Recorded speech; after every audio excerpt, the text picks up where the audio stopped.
Bueno, hermanos, les invito a que abran sus Biblias en Lucas, el capítulo 24, dando gracias a los hermanos por dirigirnos en la música, en alabanza y meditar en el amor profundo del Señor y todas estas verdades que acabamos de cantar. Mientras llegan allí a Lucas 24, desde el versículo 46 al 49, cuando llegué corregí el título del sermón, le dije a los hermanos atrás que lo cambien, porque pienso que el que puse último fue el mejor, una misión universal para los 12. Pero mientras llegan allí a Lucas 24, cuando pensamos en las últimas palabras de Jesús a sus discípulos, que es básicamente lo que tenemos aquí, en estos últimos versículos, los versículos del 46 al 49, se hace evidente algo particular en este último mensaje del Maestro para sus discípulos, y es que no hay proyectos personales en estos versículos. No hay proyectos personales. No vemos detalles para la vida privada de cada uno. Pedro, Juan, Tomás, Mateo, etc. Todos reciben el mismo mensaje. Aquí no hay planes de retiro de Jesús para cuando ellos lleguen a su vejez. No hay un proyecto financiero para los siguientes 50 años. No hay un plan familiar para ninguno de ellos. Son las últimas palabras de Jesús a sus discípulos. Y la pregunta que le hacemos a Jesús es: ¿qué les vas a decir? ¿Qué les vas a decir? Ellos necesitan algo tangible, detallado, claro y personal. Ahora Jesús les da algo tangible, detallado, claro y personal, pero esto no tenía nada que ver con su estatus económico, con su estatus social, con su estatus académico o familiar.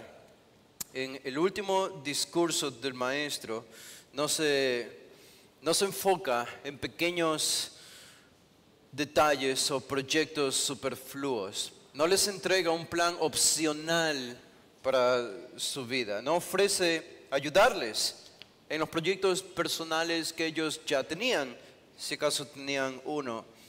Jesús no los encomienda a ser simpáticos con todo el mundo. Jesús no les hace un llamado a ser los mejores vecinos, ni los mejores hombres más morales y más éticos de todos. ¿Qué hace Jesús?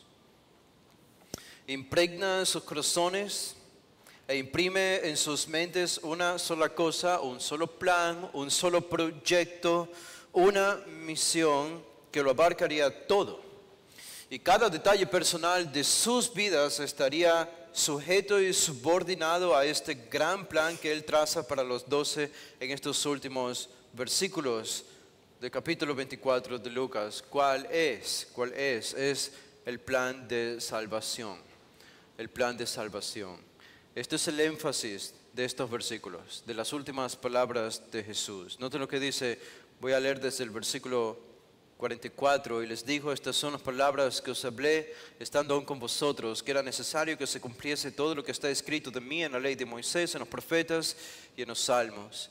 Entonces les abrió el entendimiento para que comprendiesen las escrituras, y les dijo: así está escrito, que el Cristo padeciese y resucitase de los muertos al tercer día, y que se predicase en su nombre el arrepentimiento y el perdón de pecados en todas las naciones, comenzando desde Jerusalén, y vosotros sois testigos de estas cosas. He aquí, yo enviaré la promesa de mi Padre sobre vosotros, pero quedaos vosotros en la ciudad de Jerusalén hasta que seáis investidos de poder desde lo alto. Pueden ver el plan de salvación aquí. Este es el énfasis. ¿Cuál es el principal énfasis de este pasaje? Que Dios es un Salvador. Que Dios es un Salvador. Y Él anunció su plan de salvación mundial desde el Antiguo Testamento. Ejerció ese plan de salvación, lo ejecutó enviando a su Hijo al iniciar el Nuevo Testamento. Y ahora su Hijo encomienda el anuncio de este plan de salvación a los 12 para que lo lleven a todas las naciones. Y no es de sorprendernos, porque ya el Antiguo Testamento nos enseñaba, toda la Biblia, que Dios es un Dios salvador. Así que las últimas palabras de Jesús, siendo Él también un salvador por naturaleza, a sus discípulos tenían que ver con el plan de salvación de la humanidad. Para eso había venido. Y esas tenían que ser sus últimas palabras. Por ejemplo, Isaías 43:3 dice, porque yo, Jehová, Dios tuyo, el Santo de Israel, soy tu Salvador. Yo soy tu Salvador. No simplemente yo te salvo. No, yo soy, yo me defino. Dios se define a sí mismo como un Salvador. En Isaías 45:15 dice, verdaderamente tú eres Dios que te encubres. Dios de Israel que salvas. Tú salvas. En Isaías 45:21 dice, no hay más Dios que yo, Dios justo y salvador. Dios justo y salvador. En el versículo 22 ahí mismo dice, mirad a mí, en el versículo siguiente, por eso dice, mirad a mí, Dios haciendo una invitación, y sed salvos, todos los términos de la tierra, porque yo soy Dios y no hay más. En Oseas 13:4 dice, no conocerán pues otro Dios fuera de mí, ni otro Salvador, sino a mí. Y por último, en el Nuevo Testamento, Judas, en su epístola, el versículo 25, conocía bien el carácter y la naturaleza salvadora de Dios y lo aplica en el Nuevo Testamento a Jesús. Y él dice, el único y sabio Dios, en este caso hablando de Dios, nuestro Salvador. Y Pedro aplica categóricamente el mismo carácter salvador que tenía Dios en el Antiguo Testamento, lo tiene Jesús en el Nuevo Testamento. ¿Se acuerdan este famoso pasaje? Hechos 4:12. Hechos 4:12. Y en ningún otro hay salvación. Porque no hay otro nombre bajo el cielo dado a los hombres en que podamos ser salvos. Y Pedro en ese sermón está hablando de Jesús, de Cristo. Si algo necesitamos es entender que Dios salva, que Cristo salva y que tú y yo estamos involucrados en este gran plan de salvación para la humanidad. Eso es lo que nosotros necesitamos. Yo creo que podríamos decir con honestidad y sin el deseo de herir innecesariamente a alguien, si yo vivo, si tú vives para alguna otra cosa que no sea este plan de salvación, si ese es mi caso, podría decírmelo a mí mismo. Si ese es tu caso, podría decírtelo a ti. Mi vida, tu vida, da lástima. Daríamos lástima si no vivimos para otra cosa que para este plan de salvación. Y verdad que esa es una lucha. Porque cuando escuchamos lo que acabo de decir y comparamos nuestra vida, creo que a veces podemos encontrar inconsistencias. Yo puedo recordar experiencias en las que no he vivido para este plan de salvación y probablemente tú también. Pero si no tenemos este plan de salvación y no vivimos para este gran proyecto divino que Él ha impuesto sobre nosotros como cristianos, en verdad no tendríamos un propósito para vivir. Ven cómo la gente del mundo se desespera por tener un propósito. Si todos respondieran honestamente, los que no conocen a Cristo, y les preguntásemos cuál es tu propósito, ¿realmente sientes que tienes un propósito? Y probablemente la mayoría diría no. La gente vive infeliz, vive sin propósito y tratan de amalgamar sus problemas en algún saco superficial que han inventado en su conciencia para paliar la falta de propósito divino que existe en su vida.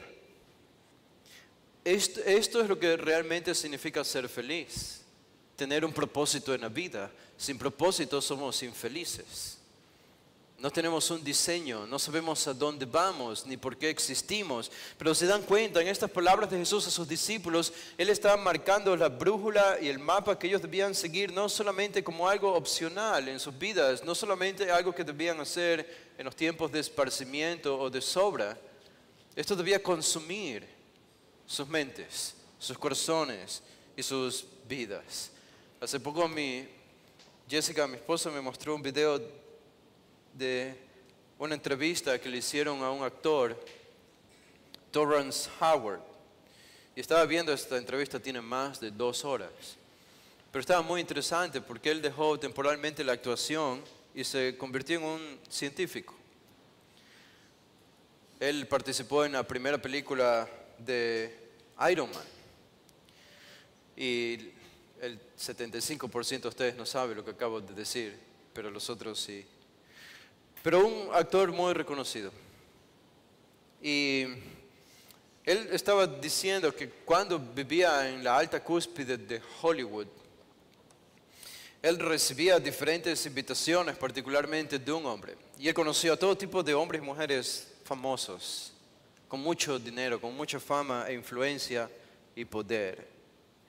Y él decía, hay algo que yo vi en los hombres a los que yo vi. Y cuando me invitaron particularmente a un lugar, él decía, yo vi algo que yo no estuve dispuesto a entregar. Es decir, yo no estuve dispuesto a entregar mi hombría, el propósito por el cual vivo. Y aunque en el caso de él no era Cristo, no era él podía ver cómo esta gente por dinero y por influencia entregaban todo lo que tenían. Toda su vida, la entregaban. Y eso lastimaba la conciencia de estas personas. Y entonces sabían que habían entregado algo que no podían recuperar, humanamente hablando. Ya no podían recuperarlo. Su conciencia había quedado lastimada y había quedado lastimada para siempre. Y él describe a estos actores famosos que él conoció y decía, y lo que hacían para tratar de paliar eso era, se metían en drogas. Y droga tras droga, tras droga, tras droga, para intentar vivir en un mundo superficial, imaginario, ilusional, que no existe, porque habían entregado algo que ellos sabían que no podían recuperar y eso los lastimaba profundamente. Y este es el estado del mundo sin un propósito, sin Cristo, sin un plan de salvación. Lo que hace Jesús aquí con sus discípulos, ven, es tan importante para ellos y será tan importante para nosotros, porque marca un destino fijo. No solamente el cristianismo es que vamos a ir al cielo.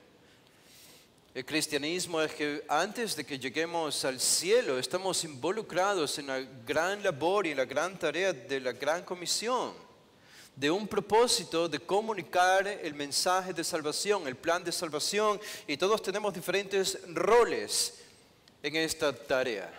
Pero debemos estar involucrados en esta tarea. Este es el mensaje de la salvación. Ahora, yo solo quiero mostrarles aquí algunos puntos en estos versículos del 45 al 49, aunque voy a incluir el 44. Ya lo estudiamos, así que no vamos a estudiar ni el 44. Brevemente voy a mencionar el 45, pero vamos a enfocarnos en el 46 hasta el 49, ¿ok? Y aquí he puesto algunos puntos. El mensaje de la salvación es escritural, versículo 44. Es escritural.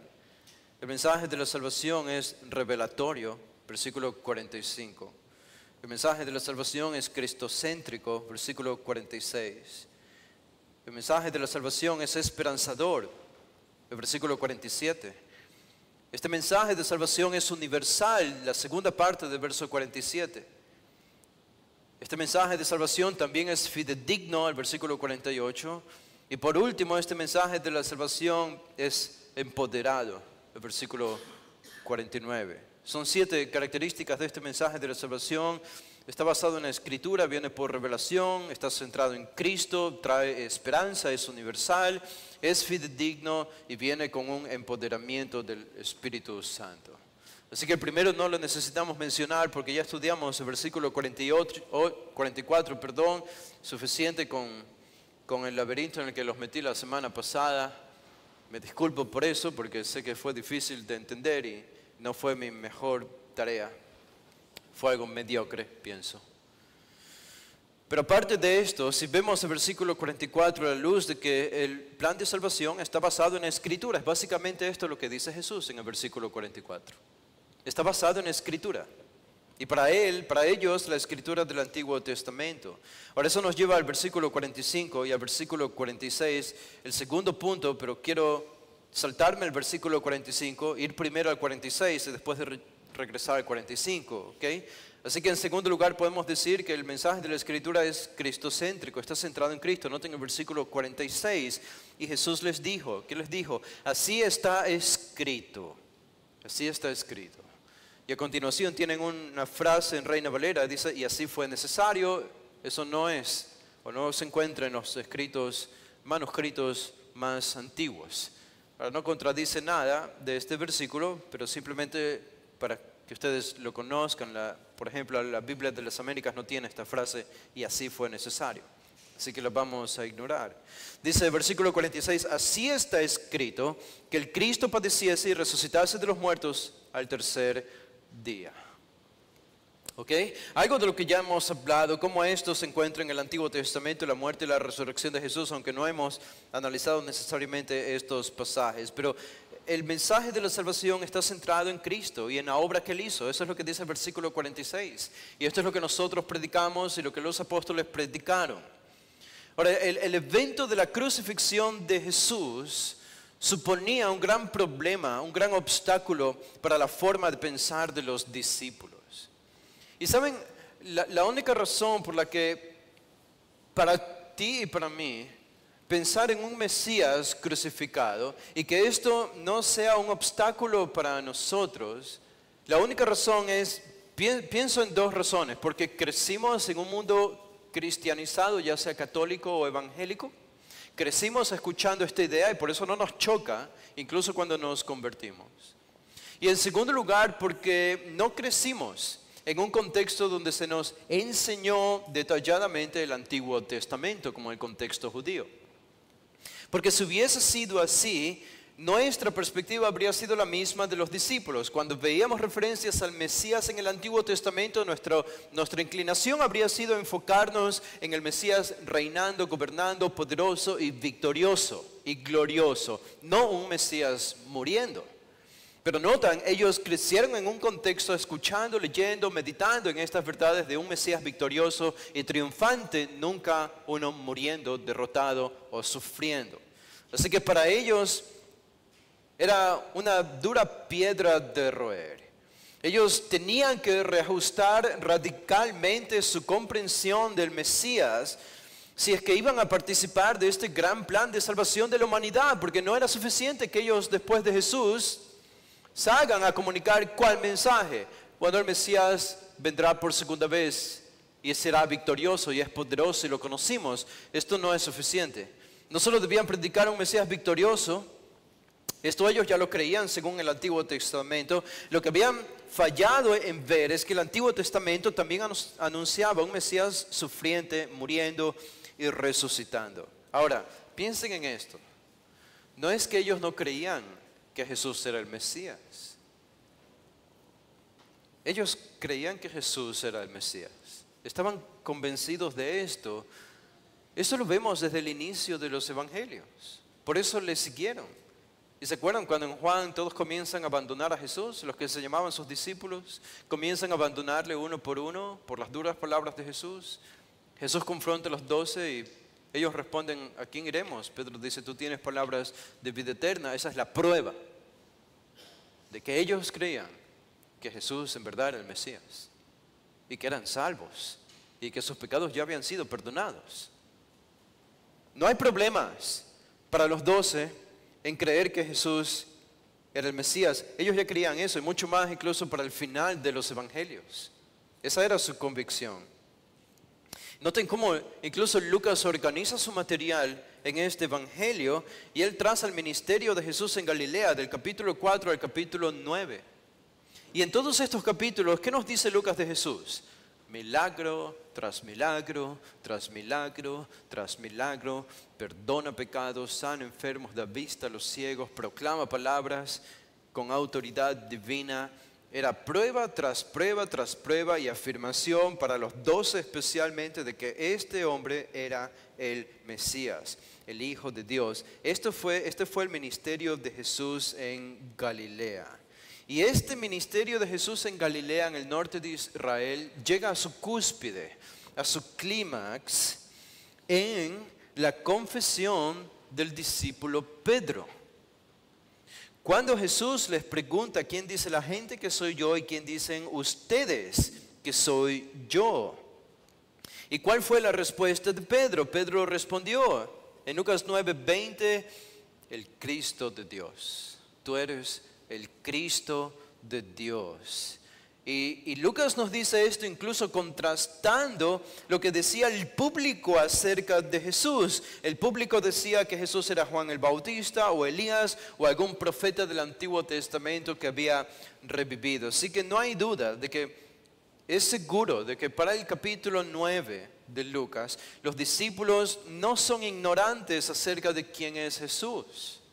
Ellos conocen cuál es la identidad de Jesús. Ese no es el problema de los discípulos, ¿ok? Ese no es el problema. ¿Cuál era el problema de los 12? Cuando llegamos al capítulo 23, 24, lo ven a Jesús morir y sus mentes se confunden. ¿Qué pasa allí? En esta confesión de Pedro, vemos algo interesante porque después de que Pedro confiesa que Jesús es el Mesías, el Cristo de Dios, ¿se acuerdan lo que les dice Jesús? En el versículo 21, en Lucas 9, 21.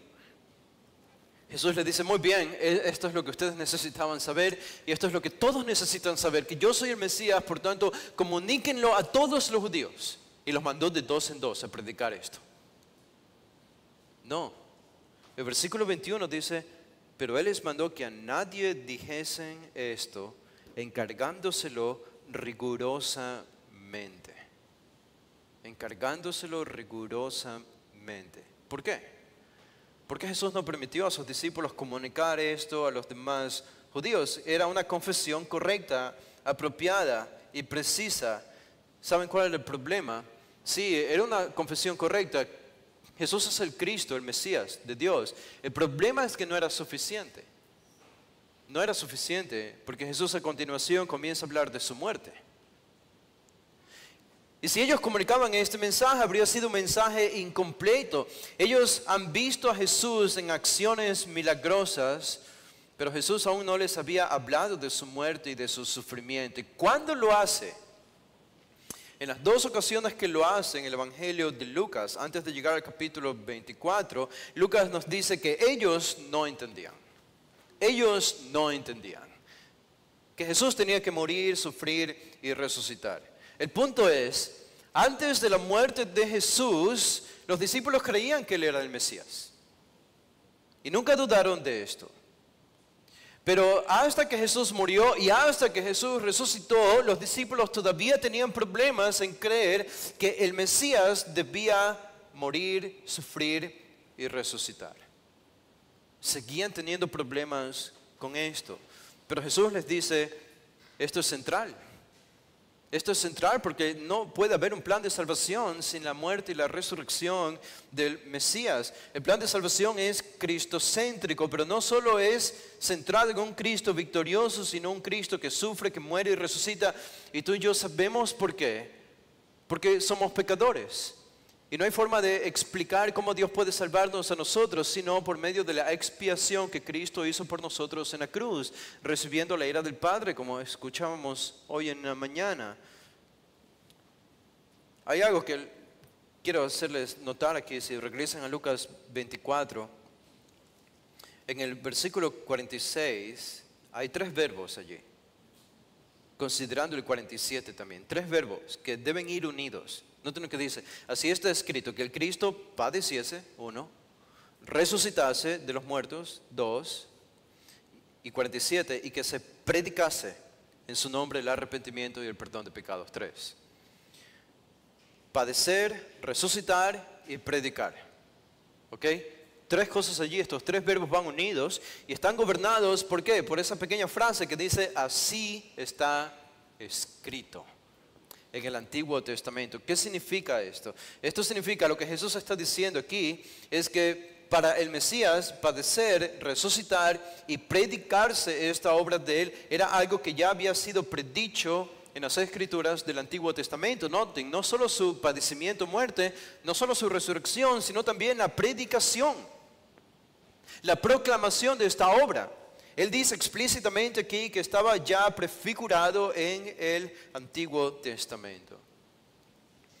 Y en esta tarde no tengo tiempo para hacer esto con ustedes. Cometería el mismo error que cometí la semana pasada. Y no quisiera hacer eso. Pero solo les voy a dar las referencias bíblicas, su sufrimiento y su muerte. Su sufrimiento y su muerte las encuentran en Isaías 53, 7 al 8, el Salmo 2, 1 al 2, y el Salmo 118, 22.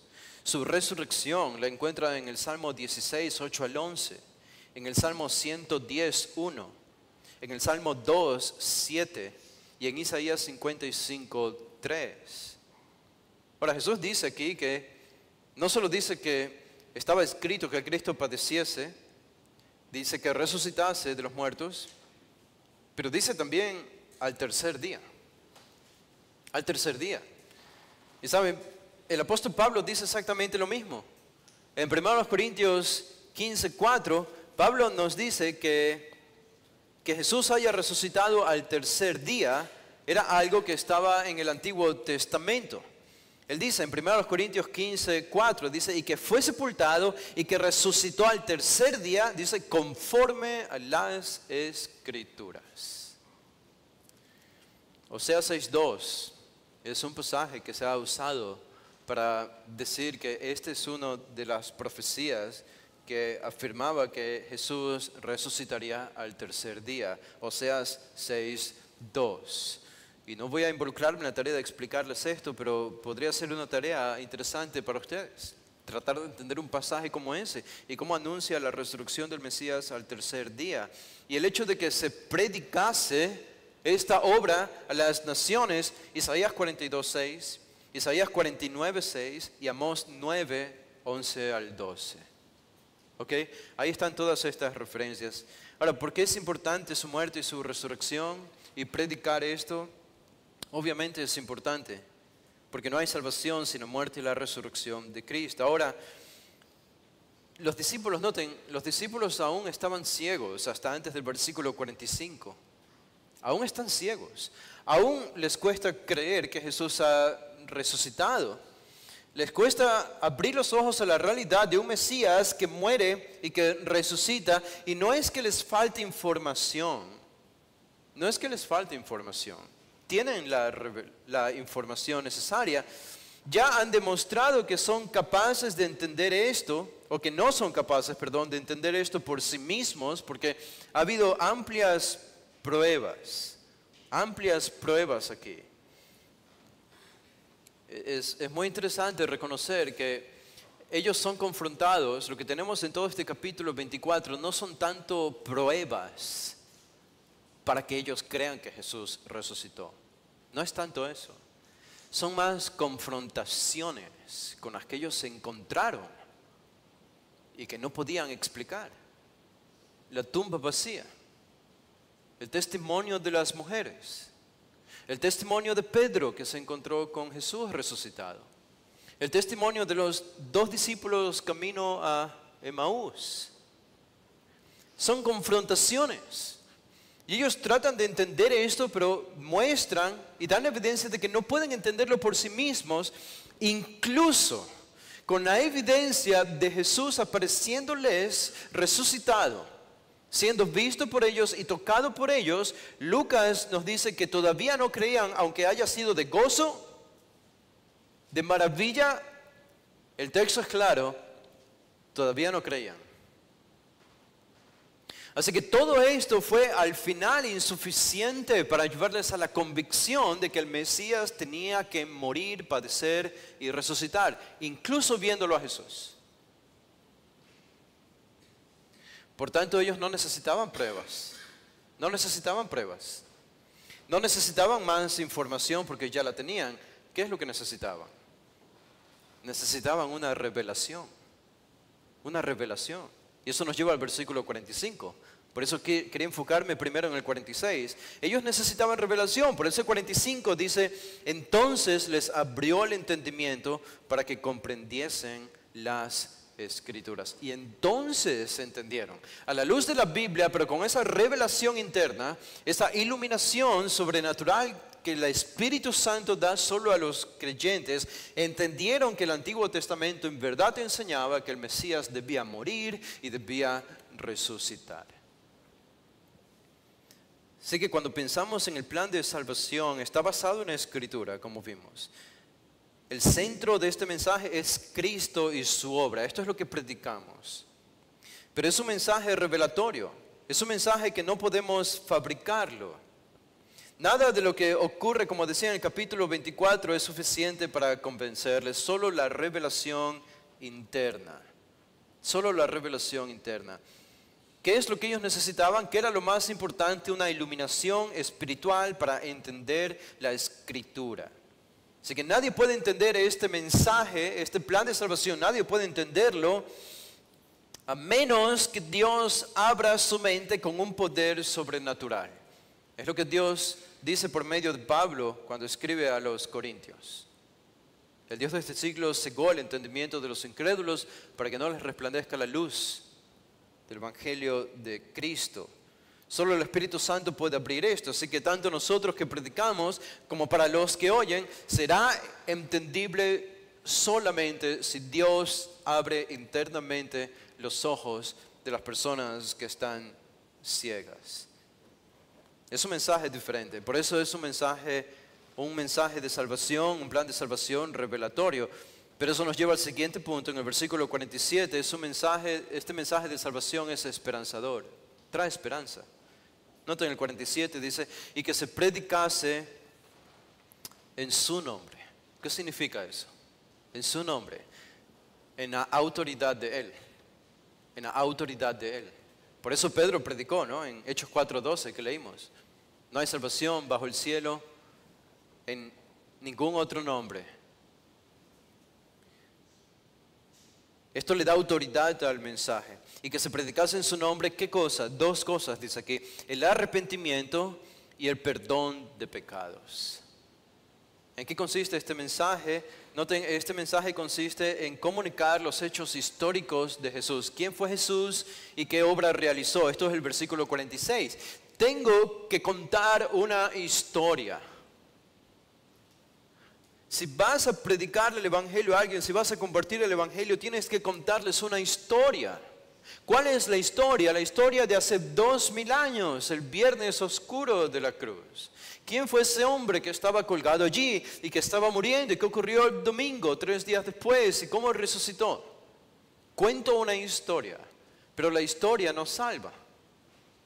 La historia sola no es suficiente. Tiene que haber algo más. Y eso está en el versículo 47. Contarle esa historia a la humanidad no les da esperanza. A lo mucho podrían decir que el gran hombre murió y resucitó, pero ¿qué tiene que ver eso conmigo? ¿Qué tiene que ver eso conmigo? El versículo 47. Que por medio de esa obra hay esperanza para el arrepentimiento y el perdón de pecados. Incluso el arrepentimiento y el perdón estaban profetizados también en el Antiguo Testamento.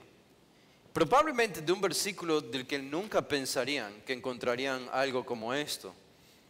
En el libro de Daniel, el capítulo 9 y el versículo 24, donde se habla de las 70 semanas, dice, 70 semanas están determinadas sobre tu pueblo y sobre tu santa ciudad.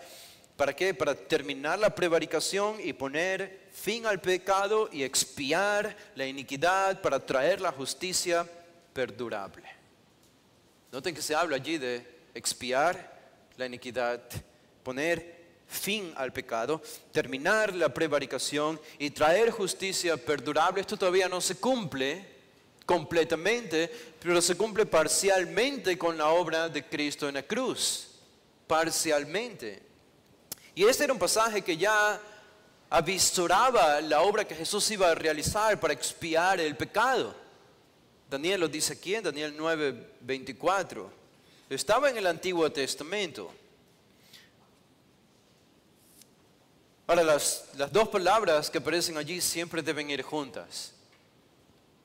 En Lucas 24:47, arrepentimiento y perdón. Arrepentimiento y perdón. El arrepentimiento mira al pecado y le dice, no te quiero. La fe, que no se menciona aquí, mira a Cristo y le dice, a ti te quiero. Estas son las dos caras de una misma moneda. El arrepentimiento tiene que ver con el pecado. Tiene que ver con una relación con el pecado. Mi relación con el pecado termina. ¿Verdad que esto es imposible de hacer para nosotros? Por nosotros mismos. No podemos. Pero el arrepentimiento sigue siendo una responsabilidad nuestra. Es abandonar el pecado. Y la fe es correr hacia Cristo. Ahora, como resultado de esto, entonces anunciamos también el perdón de pecados. Arrepentimiento de pecados no es un sinónimo de perdón de pecados. No son lo mismo. Si tú y yo predicamos al mundo el perdón de pecados, estamos predicando un mensaje falso. O por lo menos un mensaje incompleto. Sabemos que el perdón es libre. Cuando aquí se habla de perdón, es un perdón libre, no ganado. Es un perdón completo, es un perdón inmediato e irreversible. Tal es el perdón de Dios para nosotros. Pero no solo proclamamos perdón. Porque si solo proclamamos perdón sin arrepentimiento, estamos produciendo cristianos nominales y falsos cristianos. Muchas iglesias evangélicas predican este tipo de evangelio. No puede haber perdón si no hay arrepentimiento.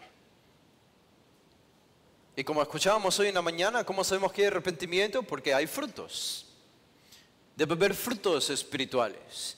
Y los frutos espirituales deben ser visibles, así como el pecado nuestro es visible y se nota, se palpa, se ve. El arrepentimiento genuino también se palpa, se ve, se nota. ¿Saben por qué la gente hace tonterías en el mundo? Porque a veces como cristianos nosotros podríamos hacer en algún momento tonterías. ¿Por qué? Porque el alimento del pecado, ¿cuál es? Más pecado. El pecado se alimenta de más pecado. Hasta que llega el arrepentimiento. Y con el arrepentimiento viene el perdón. Entonces hay libertad. Las cargas se vuelven ligeras.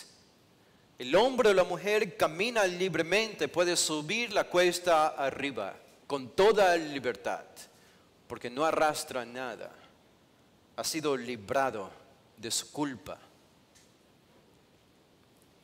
La culpa ha sido creada por Dios para avisarnos de que algo anda mal. En ese sentido es algo bueno. Pero ¿notan qué mensaje nosotros predicamos a la gente del mundo? A todas las naciones, a los que tú conoces. Que hay la posibilidad de que pueden vivir sin culpa. Sin culpa. Y esto solo lo hace este plan de salvación. Y es gracias a ello. Ahora, el mensaje no se queda allí. Noten el versículo 47, porque esto nos lleva, no solo es un mensaje que trae esperanza, es un mensaje universal. Universal. Dice, y que se predicase en su nombre el arrepentimiento y el perdón de pecados, donde en todas las naciones, comenzando desde Jerusalén. En todas las naciones. Este versículo no significa que yo debo convertirme en misionero e ir a la China a predicar el evangelio. No significa eso. Pero ¿qué significa? Significa que hay un cambio de paradigma. Digo, un cambio entre comillas, un énfasis al menos, que encontramos en el Nuevo Testamento. Ahora el enfoque de los discípulos es el mundo, son todas las naciones. Noten, ellos son llamados a salir de los límites de Israel, de Jerusalén, para ir conquistando con el Evangelio a todas las naciones con este poderoso mensaje. El mensaje tiene que ser proclamado, tiene que ser predicado. ¿A quiénes? A todas las naciones. Y algunos podrían pensar, bueno, esto es algo nuevo. Esto es algo nuevo. En el Antiguo Testamento el enfoque era Israel. Y la salvación de Israel. Y todo es Israel, Israel, Israel en el Antiguo Testamento. Pero ahora en el Nuevo no es ya más Israel. Ahora son todas las naciones que prácticamente serían la iglesia, representada en la iglesia. Y yo creo que este es un enfoque incorrecto si no entendemos bien el Antiguo Testamento. Permítanme mostrarles algunos pasajes rápidamente, ¿ok? Cómo el Antiguo Testamento habla de la importancia de las naciones siendo salvadas por Dios y cómo esto se va a cumplir. Y cómo nuestra predicación, la predicación que comenzó con los apóstoles, aporta para este plan final escatológico de Dios salvando a todas las naciones. Siempre fue el plan original de Dios, salvar a las naciones. No solo a Israel. Israel era un canal, un vehículo para llegar a todas las naciones.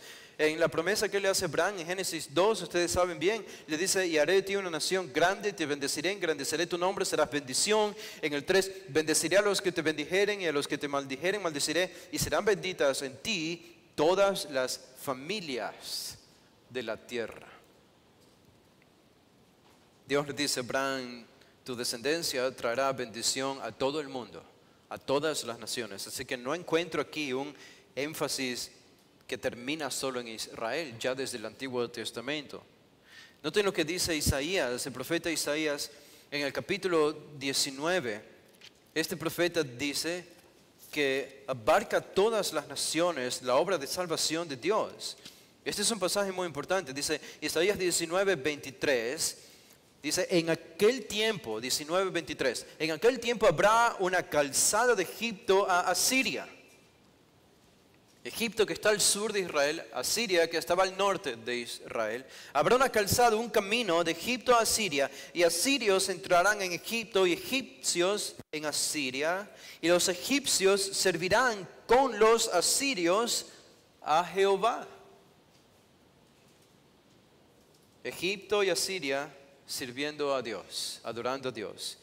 Noten el versículo 24. En aquel tiempo Israel será tercero con Egipto y con Asiria, para bendición en medio de la tierra. Y el 25 dice, porque Jehová de los ejércitos los bendecirá diciendo, bendito el pueblo mío, Egipto. Ahora, ¿cuántas veces se encuentran esto en el Antiguo Testamento? Mi pueblo Israel, mi pueblo Israel, mi pueblo Israel. Pero aquí encontramos algo diferente. ¿Qué dice aquí? Pueblo mío, Egipto. Eso es considerable. Y el asirio dice, obra de mis manos, e Israel mi heredad.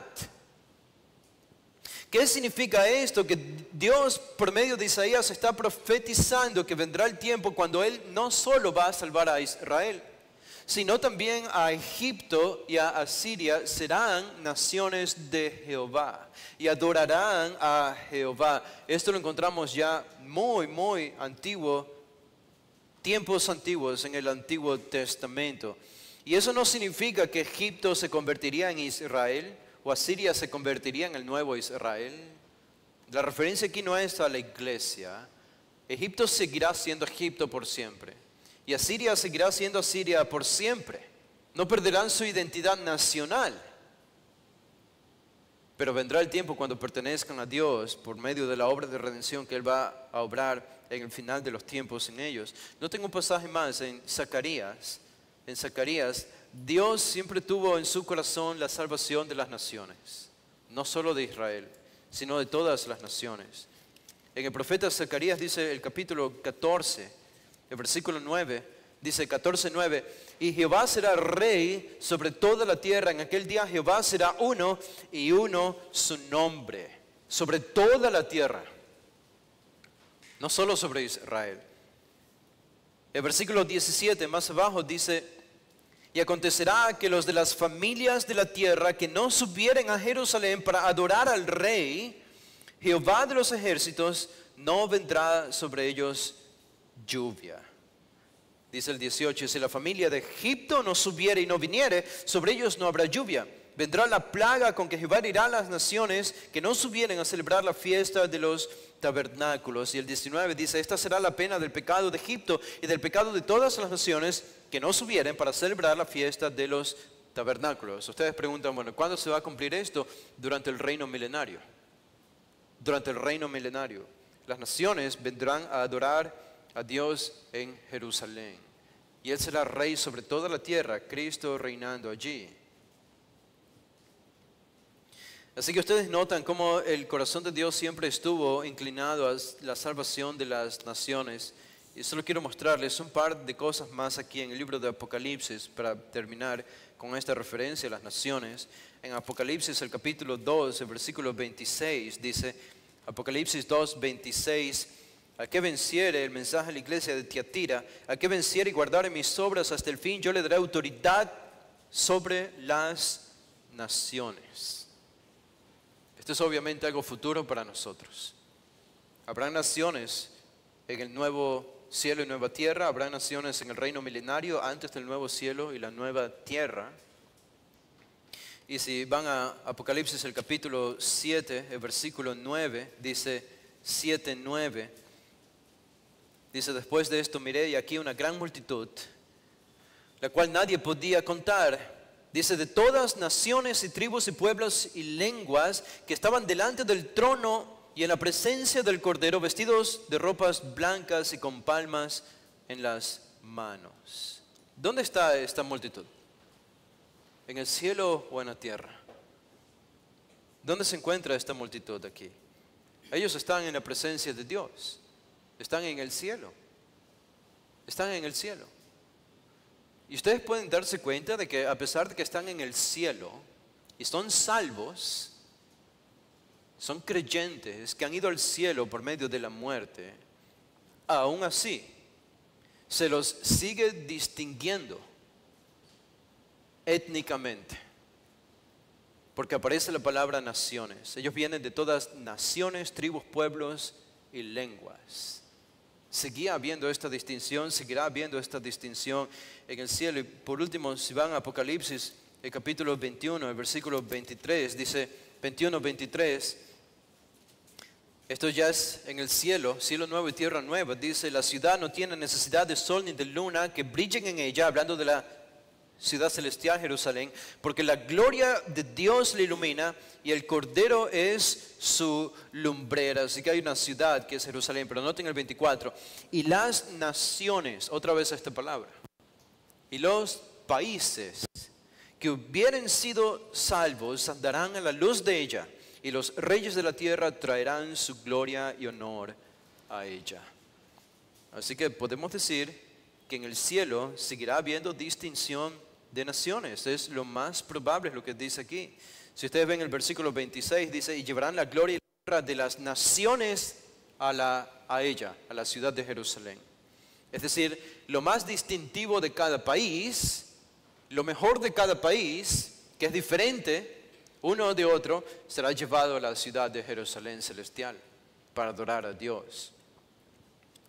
Sigue habiendo distinciones de culturas y de países en el cielo nuevo y tierra nueva.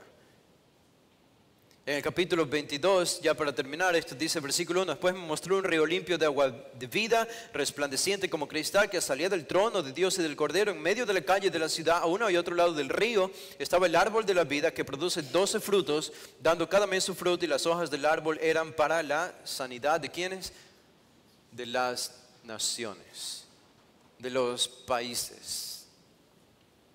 Así que regresando a Lucas 24, ¿qué está haciendo Jesús aquí? Está diciéndole a sus discípulos, el mensaje que ustedes van a predicar, el plan de salvación es a todas las naciones, comenzando desde Jerusalén. Es un plan universal. Ese es el plan de salvación. Es universal. No es parcializado. No es dirigido solo a un grupo y no a otro. ¿Y saben lo que hacemos nosotros cuando predicamos el Evangelio, este plan de salvación, y la gente se salva de diferentes lugares? miembros del reino son añadidos. Y esos son los que van a componer las futuras naciones en el cielo nuevo y tierra nueva. Van a ser habitadas por la gente que hoy está siendo salva de diferentes naciones, que van a continuar con su distinción de las naciones de donde nacieron. Y ellos van a predicar este mensaje. Ahora, noten, ya estamos llegando al final. El versículo 48 nos lleva a una sexta característica de este plan de salvación. Está basado en la Escritura, centrado en Cristo, es revelatorio, trae esperanza, es universal. Y en sexto lugar, es fidedigno. Es fidedigno. Es decir, puede ser confiado como verdad. ¿Por qué? Dice el versículo 48, y vosotros sois testigos de estas cosas. ¿No les parece interesante que Jesús no les dice a ellos aquí, ustedes son predicadores de estas cosas? ¿Ustedes serán proclamadores de estas cosas? No les dice esto. ¿Por qué? Esto es importante porque los 12 apóstoles no solo debían ser 12 predicadores. Eso no sería suficiente. Ellos son llamados aquí testigos. Es la palabra testigos que se usa tanto en el Nuevo Testamento. ¿Y qué significaba ser un testigo en este contexto? Era alguien que había visto ocularmente, presencialmente algo. Entonces podía hablar de primera mano por lo que él había visto. ¿Saben que tú y yo no estamos en el versículo 48? Si ustedes ven el libro de los Hechos, esta palabra testigos es grandemente, principalmente reservada para los apóstoles del Señor Jesús. El resto que predican el mensaje, sí, predican el mensaje, pero no son llamados necesariamente testigos del Señor Jesucristo. Solamente los 12 y un puñado más que estuvieron con ellos. Por eso tú y yo no estamos en el versículo 48. ¿Saben qué? Cuando nosotros predicamos el mensaje del Evangelio, no decimos, y yo fui testigo de esas cosas. No, tú no fuiste testigo. Yo no soy testigo de lo que Jesús hizo en la cruz. ¿Por qué? Porque no estuvimos allí. Porque no lo vimos. No somos testigos oculares. Solo hubo 12 en los que Cristo decidió descansar para que lleven este mensaje al mundo entero y a las naciones. Y estos son los 12 apóstoles. Solo ellos fueron testigos. Ahora, eso no significa que tú y yo no predicamos el mismo mensaje que ellos predican. Sí, predicamos el mismo mensaje, pero de segunda mano. Porque nos viene por medio de ellos, quienes escribieron el Nuevo Testamento. Pero no hay un principio importante aquí. Aunque esto es reservado solo para ellos como testigos, y tú y yo no somos testigos, ¿no es cierto también que sería tan contraproducente para nosotros comunicar este plan de salvación a los no creyentes? Mientras la realidad de este plan de salvación no está corriendo por mis venas, si no es una realidad en mi vida, ¿no sería contraproducente? Digo, estamos tan acostumbrados a comunicar las ideas de otros, todos, y yo también. No sé si alguna vez he tenido alguna idea original. Pero cuando hablamos de comunicar y predicar el mensaje de salvación, ¿saben? Una cosa es repetir lo que Paul Washer dice en los videos. Una cosa es repetir lo que John Piper o algún gran predicador dice en sus videos. Y yo predico eso porque es la manera de predicar el Evangelio y suena bien y bíblico. Pero ¿saben qué? El problema es que cuando hacemos eso hay un peligro. El peligro es que probablemente la realidad de lo que se comunica no está en nosotros. Y uno puede acostumbrarse a repetir lo que otros dicen sin que la realidad esté allí dentro. Es simplemente la idea de que cuando leemos a los puritanos y leemos esa gran devoción que ellos tenían en la oración y cómo se alimentaban de la palabra de Dios y en sus escritos es casi como que tú puedes ver que sus rostros casi están resplandeciendo por haber descendido de la presencia de Dios. Así imaginamos, y creo que correctamente, a los puritanos. Y a veces hablamos de eso, y enseñamos eso, escuchamos esto y predicamos de eso. Pero debería llegar un punto en que nos cansemos de hablar de lo que otros han experimentado en la presencia de Dios, en vez de hablar de primera mano de lo que nosotros, hablando la Escritura, pero viniendo nosotros mismos de la presencia de Dios. No solo quiero limitarme en mi vida, no quiero limitarme a repetir lo que otros han experimentado en su tiempo de oración con el Señor o en la Escritura. Quisiera hacerlo de primera mano. Quisiera quisiera que esto fluya de mi propia experiencia y mi propio tiempo de devoción con Cristo. Porque hablar de lo que otros han hecho no comunica el poder. Siempre pensé en esta frase y uno no necesariamente la cumple, pero siempre pensé en esta frase y creí que era importante cuando estaba estudiando en el seminario y especialmente teníamos la clase de predicación. Y la trataba de aplicar a mí mismo, lo veía en compañeros míos también. A veces es inevitable la comparación en un aula de clase con otros compañeros, amigos, hermanos. Pero o lo veía en mí mismo o lo veía en otros. Y decía, ok, nos enseñaban a hacer críticas y observaciones a los sermones de otros. Y recuerdo que una vez vi un predicador, un compañero que predicó su sermón. Y no recuerdo si lo escribí mi crítica, observación, pero nunca la hice pública, porque no quería herirlo, probablemente. Pero la crítica fue, él predicó no como habiendo descendido de la presencia de Dios. Cuando uno predica, cuando uno se sube al púlpito, no debe subirse al púlpito sin antes haber descendido de la presencia de Dios. Y no es algo que uno necesariamente lo ha hecho siempre. A veces uno puede predicar en la carne. Ahora, lo bueno de eso es que ustedes no saben cuándo. Lo malo de eso es que Dios sí sabe. Claro que Él sabe, porque mira el corazón. Y a Él no se le puede engañar. Y Él es el que está encargado de hacer que este mensaje tenga un efecto y corra y santifique y salve, porque Él es Él quien hace la obra y creemos que le hará mucho más cuando alguien que se suba al púlpito solo lo hace después de haber descendido de la presencia de Dios. ¿Saben qué? Estos eran los 12 en el versículo 48.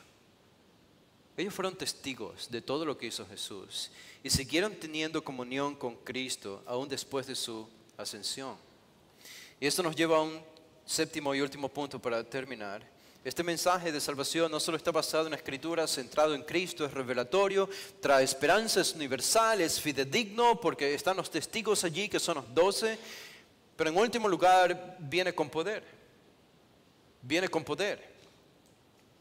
Estaba pensando algo, y saben que esto lo pensé el día de hoy apenas, acerca de este pasaje. Y es que la manera en la que Lucas termina, ¿cómo termina Lucas este evangelio? Ahora sabemos que él va a escribir Hechos y va a continuar con la segunda parte de la historia. Pero ¿cómo él termina esto? Porque los discípulos ya tienen todo lo que necesitan. Ahora están convencidos de que Jesús ha resucitado. Cristo les ha abierto la mente, ahora entienden el Antiguo Testamento y pueden hacer las conexiones con la obra de Cristo.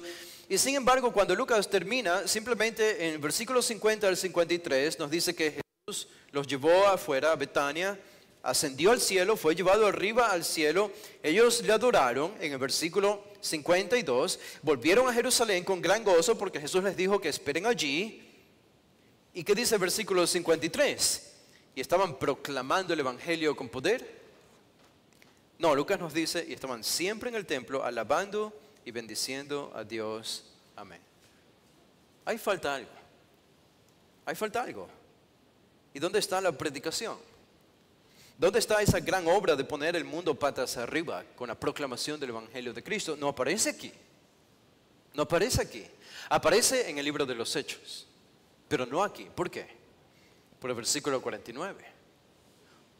Porque para comunicar el plan de salvación, aún siendo creyentes, Aún teniendo todas estas características que ya hemos mencionado del plan de salvación, aún comprendiendo la Escritura, teniendo la iluminación del Espíritu Santo y entendiendo estas verdades históricas y cómo se aplican, no lo podremos hacer sin la capacitación interna del Espíritu Santo. Dice el versículo 49, he aquí yo enviaré la promesa de mi Padre sobre vosotros. ¿Cuál es esta promesa? La promesa de la venida del Espíritu Santo. Dice, pero quedaos vosotros en la ciudad de Jerusalén hasta que seáis investidos de poder desde lo alto. En otras palabras, aún no están listos. Aún no están listos. Tienen toda la teología, tienen toda la información, tienen todo lo que necesitan, pero falta una sola cosa, el poder del Espíritu Santo en ustedes.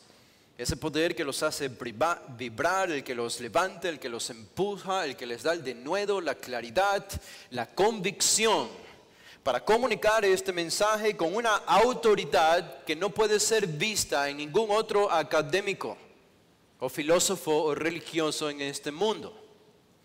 Y esto es lo que convirtió a los 12 apóstoles del Señor Jesucristo en los proclamadores del Evangelio que literalmente transformaron el mundo antiguo. Y es esta capacitación que tú y yo también tenemos, pero puede menguar, ¿verdad? Puede menguar o puede crecer. La obra del Espíritu y el impacto del Espíritu en nosotros dependiendo de nuestra santificación. Y oramos para que seamos más y más empoderados por el poder del Espíritu y vayamos a comunicar este plan de salvación a donde el Señor nos ubique, donde estemos, a los que están más cerca de nosotros. Este es nuestro mapa, esta es nuestra razón de vivir. Cuando ponemos todas las cosas que tenemos en nuestra vida debajo y subordinado o sujeto a esta gran misión que es el plan de salvación para todas las naciones, hermanos, vamos a vivir la vida cristiana siendo felices, aunque me toque vivir en una choza en la Amazonía del Perú, aunque me toque vivir en el desierto del Sahara o en cualquier otro lugar donde no sea apetecible vivir, o lo que me toque hacer sea barrer la iglesia, organizar las sillas o cualquier cosa. Si yo vivo mi vida sujetándome a este plan de salvación, todo caerá en su lugar apropiado y verán cómo Dios nos puede usar. Oremos. Padre, te damos gracias, Señor, por este tiempo, por tu palabra, por la claridad con la que tú nos has revelado este plan de salvación y cómo Jesús preparó a los 12 para esta gran tarea misionera, en la que nosotros también, aunque de segunda mano, por la revelación que ellos trajeron, también estamos involucrados. Ayúdanos a despertar, a abrir nuestros ojos, a salir del sueño, si es que allí nos encontramos, de mirar, de dedicarnos y de pensar en tantos proyectos y tareas que son meramente terrenales y temporales. Y sujetar todas estas cosas que tenemos en nuestra vida, a la que le dedicamos tiempo, a este grandioso plan de salvación. Tú eres un Dios rico en misericordia, eres un Dios rico en todo lo que es material porque el universo te pertenece. Y estamos seguros que si nos dedicamos a esta obra, tú vas a proveer todo lo necesario para que la cumplamos según los dones que nos has dado a cada uno. Gracias te damos, Señor, y rogamos que sigas obrando salvación en medio de nosotros y santificación para los que te pertenecemos. En el nombre de Jesús.